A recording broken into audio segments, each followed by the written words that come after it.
Hello everybody, it's Mr. Second Amendment joining you again from the workbench. I just want to do a quick video about the assault rifle ban situation, and I've held back in a video response to Newtown.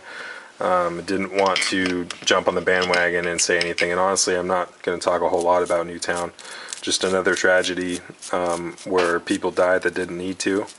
And the solution that's being proposed is the absolute wrong, ineffective solution. And yet again, I don't know how many times we're going to keep seeing this. I'm just frankly getting tired of it. But anyway, moving on, I need to talk about the assault weapons ban. And of course, as usual, I'm keeping you visually occupied, cleaning my 1911 here. Kind of a detailed cleaning, which is a little more than your casual. But anyway, moving on to the topic, I just don't want to waste too much airtime. I'm going to go ahead and flash links right now to my Second Amendment video series. I highly recommend you check it out if you already haven't seen it.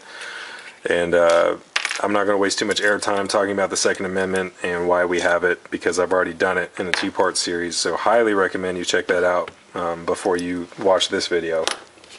But with that said, I'm hoping or assuming you've seen those videos, and if you haven't, please go see it. But let's go ahead and get started. So we have the Newtown shooting occurred, and basically AR-15s, assault-style rifles, are yet again, the topic of great concern for all these gun grabbers and the media and whatnot.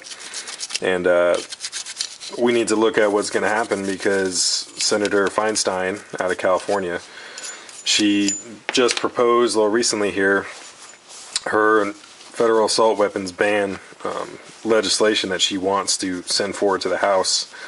Vice President Biden, as tasked by President Obama, has been looking into the situation, and he's been basically getting groups and little meetings together with pro and anti-gun groups, basically trying to generate thought, or basically plan how they're going to ban the guns, if you really ask me. And there's a lot of discussion moving back and forth about what's happening and where we're going from there.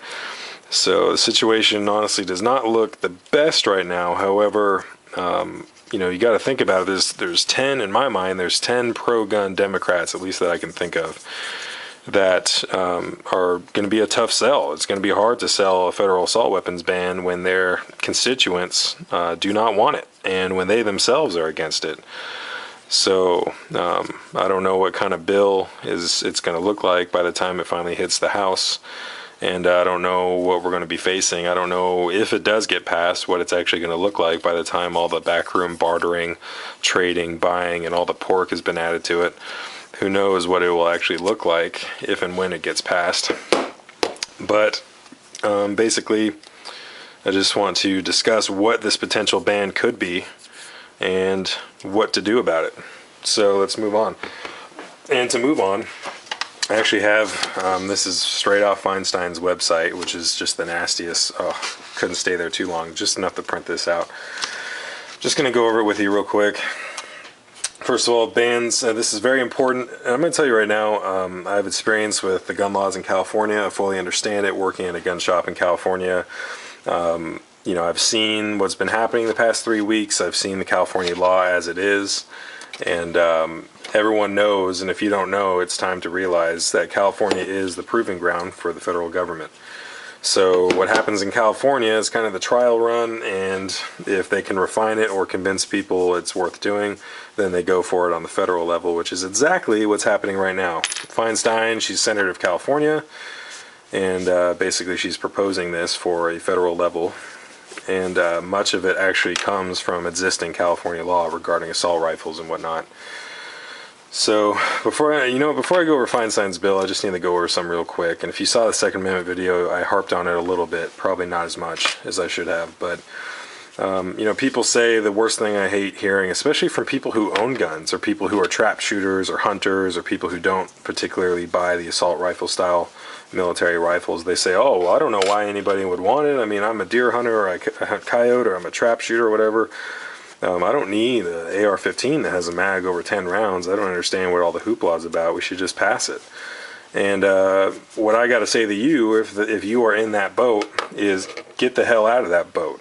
All right? Because what you don't realize, whether you want to acknowledge this or not, is at first they want to come after the assault rifles, and next they're coming after your hunting guns. Mr. Second Amendment, they would never come after the hunting guns. That's just obscene. Well, that's what this whole legislation is. Okay, at first they're going to go after the assault rifles. Then they're going to go after maybe somebody commits a shooting with a 1187 or 1100 or something like that, or a Winchester 1300, which has a very rapid pump action.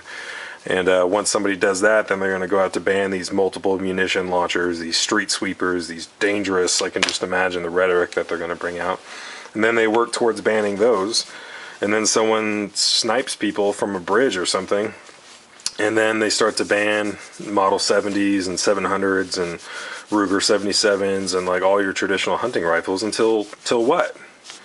So I want to let you know right now, if you are in the boat or you're of the mindset where you are questioning, oh, well, why would anybody need an assault style rifle like that to hunt deer or target shoot? First of all, you are in the wrong mindset.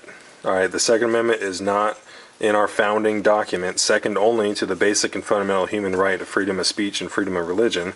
So the Second Amendment is not in our document, second only to that, to make a nation of hunters and target shooters. That's ludicrous. All right, look at what our founding fathers did with their own guns. They created this country and defended themselves from their own abusive, tyrannical, out of control government.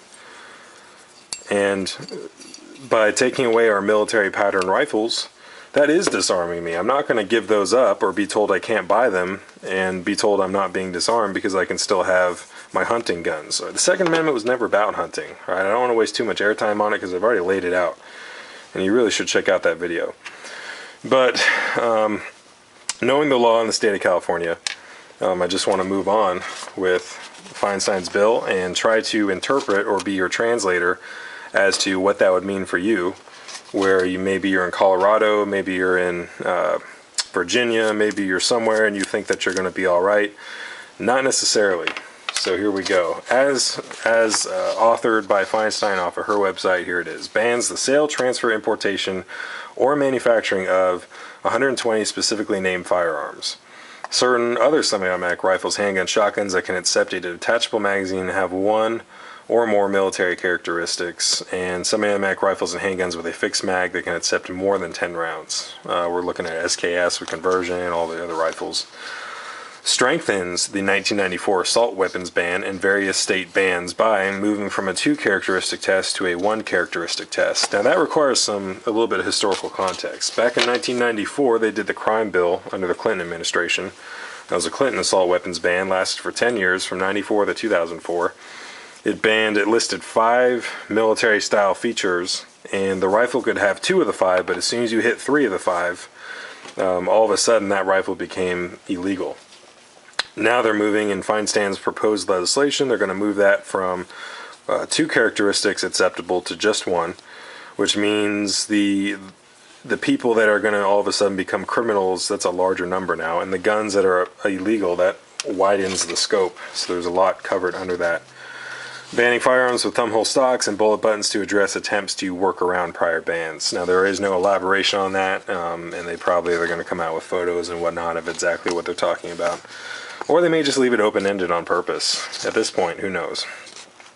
Bans large capacity ammunition feeding devices capable of accepting more than 10 rounds. I don't know why 10, where does 10 come from? What, they can kill 10 people, but 11 people is just one person too far? Like, where's the liberal logic? I don't understand. And it's not even really liberal logic, because there's some Democrats that are pro-gun. And Democrats aren't liberal to begin with anyway, by strict definition, but I don't want to get too involved into that. But where do we get 10? Seriously. Like, where does we can kill 10 people, or some shooter can kill 10 people, but as soon as we start 11, that's just too dangerous. I don't understand this at all. And when someone refers to a 30-rounder as a high-capacity magazine, I refer to that as a standard capacity magazine, because the standard magazine for an AR-15 or AK variant rifle is 30 rounds. They don't make them any smaller than that, except for this crazy legislation. I call that a standard capacity magazine. Moving on. let's see, protects legitimate hunters and the rights of existing gun owners by grandfathering weapons legally possessed on the date of enactment, exempting over 900 specifically named weapons used for sporting or hunting purposes, and exempting antique, manual operated, and permanently disabled weapons. That is her feeble, nasty attempt to appease the hunters and sportsmen who are in the camp that I talked about, saying, oh, I don't need that stuff. I just got my hunting gun. I got my Browning Satori. I got my BT-99. I got my Beretta A400. I got my Benelli M2 for hunting. I don't need to worry about these ARs. Wrong. You're next. If you don't believe it, give it time. Add ingredients. Add time, ignorance, uneducation, fear, panic, horrible politicians. You add all those ingredients together, give it time, your guns will be next. And another ingredient I didn't say is the support of people like you. Somehow you own a gun and you don't think this is a problem for you, you're next. Wake up. Don't be so gullible to think that they're actually going to care about your hunting rights. You know what? Let me harp on that just 1 second. Dianne Feinstein, okay, she is on video, on camera during an interview. She is on camera saying, if I could have got the votes to ban all guns, Mr. and Mrs. America, turn all your guns in, I would have done it. But the votes just weren't there. I couldn't do it. But if I could have got everyone to turn in their guns and ban all guns, I would have done it. She said that on camera, to that effect. Almost exactly those words. Do you think that, and now she's authoring this legislation, this bill, do you think that she really cares about protecting your hunting shotguns and your hunting rifles and whatnot? The Second Amendment was never about hunting, and she's never about just protecting your rights. For her, it's all about the guns, no matter what they are. She's already expressed, and she's already shown that she doesn't want anybody having guns, no matter what they are. She doesn't care. She's just doing this to get you on board until the next level. Wake up. Next thing. Requires that grandfathered weapons be registered under the NFA to include background check of owner and any transferee, type and serial number of the firearm, positive ID, including fingerprint and photograph, certification from local law enforcement of identity and that possession would not violate state or local law, and dedicated funding to ATF for implement of registration.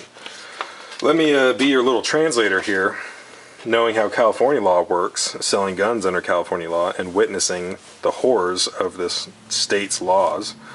All right. Basically what that means is we have in California, people can have ARs in two ways. You have basically modern models that were made in recent times, and they have to have the California bullet button. I'm not going to waste too much airtime on what that means and all that. And then the people who registered their AR-15s and AKs back in the 90s, before it took effect, they had a grace period, a very short grace period. Only about 2% of gun owners actually registered the guns that they should have registered. And the people who have them registered, maybe it's a Colt H-Bar, maybe it's a Bushmaster X15 or whatever it is, when that person dies, okay, and I've heard of this happening, I've had regulars where this has happened. Somebody owns a Colt H-Bar, they've had it registered, like this bill that Feinstein wants for the national or the federal level. They've registered it, they pass away, and the kids want the gun because it's a family heirloom, or it was dad's rifle, I want to have it now. All right, and everyone's grieving, everyone's sad because dad just passed away, and California DOJ, or in this case, I hope to God not, the ATF, or the federal DOJ is going to show up, and they're going to be like, hey, we have so-and-so has such and such gun as a registered assault rifle, and because Feinsteins Bill, boom, bans the transferring of this gun, we're here to take it. And basically you can't have it, and everyone is still grieving from the death of a family member, and they show up on your door saying we're going to take the gun, and they do it. And really the only way that gun is going to be legal is if it's sold out of California before the registered owner dies, or it gets taken by confiscated by the state government. That is right now California law. That's not fantasy, that's not fear-mongering, that's not concern. That is actually right now what is happening in California state law, which Senator Feinstein of California wants to make on a federal level. So your AR-15s, your AKs, the stuff that you own, not only are you going to have to register it, but first you're going to have to go to the police station so the police can check it out and they can make sure that it is actually legal already. And then you're going to do your ID and fingerprint to register that gun on a federal level. So now the feds know what you have. And when you die, or if you want to sell it, you can't. All you can do is give it back to the police station. Or when you die, your kids don't get it, your family doesn't get it, the police get it. It goes to the police station, gets destroyed. Which here in the state of California, when you say goes to the police station, gets destroyed, basically law enforcement officers take it apart, keep what they want, and destroy the lower, which is what really happens. So, you know, do you want that on a federal level? The answer is no, or it should be no. And of course, in the state of California, when you do a private party transfer, all right, you have the buyer and seller both have to present valid photo ID. They both have to give signatures, fingerprints, copies of their photo ID, and a background check is conducted on both the buyer and the seller. That's in the state of California. All right, now if you notice by federal law right now, as of right now, you can, by federal law, go in a parking lot or meet a buddy at his house, find somebody who wants your gun, they present the cash, you swap cash, as long as you have no reasonable suspicion to believe that he is a felon or not legally able to own guns. You can swap guns and money, no paperwork, no background checks, and you can do it because it's your property going to somebody else. Not going to be so under this act. And people are going to say, Mr. Second Amendment, why do you have a problem with registering guns? Because first of all, I have a right to privacy. And second of all, going back to the Second Amendment, what am I doing here? Going back to the Second Amendment, it was not put in place so we can make a nation of hunters and sportsmen, right? Our founding fathers used the Second Amendment against their own government. Do you think that Thomas Jefferson, or especially George Washington, or way especially George Mason, would be down with telling the government where the guns are? The answer is unequivocally no. Because they didn't want the British to know that they had the guns. They used their own guns to take down the British Empire and make their own independent state. So why would George Washington or any of the other founders agree with it today when they didn't back then? This is totally out of line. This is not in line with the United States Constitution. But of course, what they're doing never is. And they're going to bank on the fact that there's gun owners, like the people I discussed, that are not vigilant, or they think that an assault weapons ban is in some way not going to affect them. They're coming after you and your guns, no matter what you own. And it's pretty obvious. And it's also obvious I messed this up. So, moving on, you're going to say, Mr. Second Amendment, what do you think I should be doing right now? Okay, so you've laid out the problems, we've talked about it, I've seen your Second Amendment videos, what do you think we should be doing? Okay, well here's answer number one. You should be stocking up on as much ammo, especially 223, 556, 762 by 39, 5.45 by 39, all your assault style calibers and cartridges, get that ammunition. And reloading components, dies, brass, bullets, all that stuff. Next answer is this right here. Lowers. Get your lowers. Get your AR lowers. Get your AKs, get your assault style rifles, and the next thing, which of course being in the state of California I don't have, are high capacity magazines. Get your high capacity magazines. Now you're going to say, Mr. Second Amendment, I've gone to the gun show, I've gone to my local gun shops, there's nothing to be had, and the answer to that is correct. In our gun shop, I don't have a one cartridge of 223 to sell you. I don't have one Magpul pistol grip to sell anybody. I don't have one AR or AK lower, built lowers, anything to sell anybody. It's crazy right now. People are being devious. I saw a Smith & Wesson M&P 15 Sport, which usually retails for about $6.99. I saw somebody selling that for $3,000 and getting it from a customer paying in cash up front. And unfortunately, guys, if you missed the boat and you missed the party, you didn't have any ARs, and you still don't have any ARs, you missed it after the shooting. Honestly, I don't know when our availability is going to be. Because we've had distributors canceling orders on us. We have people like Delton, they have enough orders placed to keep their people and machines busy for the whole year of 2013. They're not accepting orders for 2014. We just rang in 2013, so if you're doing math in your head right now, the situation is not looking too great right now. And there is a lot of price gouging, so you need to watch yourself. But at this point, If you miss the boat, that might end up being a 10-year boat that you just missed. Another 10 years of no assault rifles. Or, if they get it their way, that is the end of assault rifles. So I would urge you to pick up your lowers, pick up your rifles, pick up your ammo.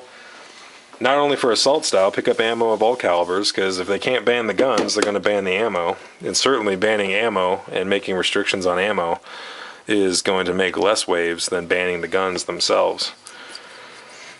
So, can't stress enough. Alright, pick up what you need to. And be vigilant. Write your congressmen, write your senators, and let them know this won't stand. And lastly, I'm going to end with, Mr. Second Amendment, do you think this is actually going to pass? I'm going to leave you with the most unsettling thing. I don't know. And you're going to have your naysayers. You're going to have people saying, it's going to pass, it's going to pass. And I don't think it's time to panic just yet. And then you have your people saying, it'll never pass. And frankly, I get really pissed off with those people. It'll never pass. That will never happen. Not in this country. That's something like that. People who say stuff like that have obviously never opened up a history book. Some of the most surprising, shocking, impossible things have happened in this world and in this country. And people never knew that could happen. So never say never. All right. If there's anything I learned about studying history and getting a degree in history, if there's anything I learned, it's you will be surprised what has and will continue to happen because people don't study their history. They don't look at their founding fathers. They don't look at their Federalist Papers or their Constitution. They don't look at the American Revolution. They don't look at the events in April of 1775. They don't understand the impact of why we're allowed to have guns. And it's not that we're allowed to, it's our right. It's not a privilege. And people keep treating it like one. People misunderstand the original intention of the Second Amendment. It's not to make a nation of hunters and sharpshooters and competitors. It's to make a nation of armed, militarized populists to defend themselves against external and internal threats, up to including their own government. Wake up. So, whether this is actually going to pass or not, I don't know. They've got at least 10 Democrats I can think of that are pro-gun, and that's kind of going to be an uphill battle. It's not going to be too easy for them. And every day that they wait past the Newtown shooting is less and less plausible for them to actually pass it. So the only thing I can say is I don't know, but I have my stock set up. I'm getting everything stocked up. And, the only thing I can really advise and urge to you is stock up, be vigilant, write your congressmen, senators, write your officials, and vote accordingly. Because until this bill dies, it's still a threat. It's a threat to everybody. That's what I really want to impress upon you guys. It's a threat to everybody. It's not just a threat to your AR owner or your tactical guys. This is a threat to everybody, because when they go after these, your BT-99, your Benelli M2, your Benelli Supernova, whatever you have, that's next. It's next. Why would you think it's not when you have somebody who's authoring this piece of trash? When you have somebody authoring this and they're on camera saying if they could have taken everything, they would have, do you think she really cares? Do you think these people really care about your hunting guns? Actually, the answer is yes, because they want to take them away. Don't be so naive. Don't be so gullible to think that this is only about assault rifles and 10-round magazines. The scope is much larger than that. So be vigilant. And hopefully in future videos we'll be meeting for better times and a better scenario. But unfortunately right now we're still just kind of on the edge, hoping the best happens and planning for the worst. So thanks for watching, and hopefully that doesn't happen, but we'll see.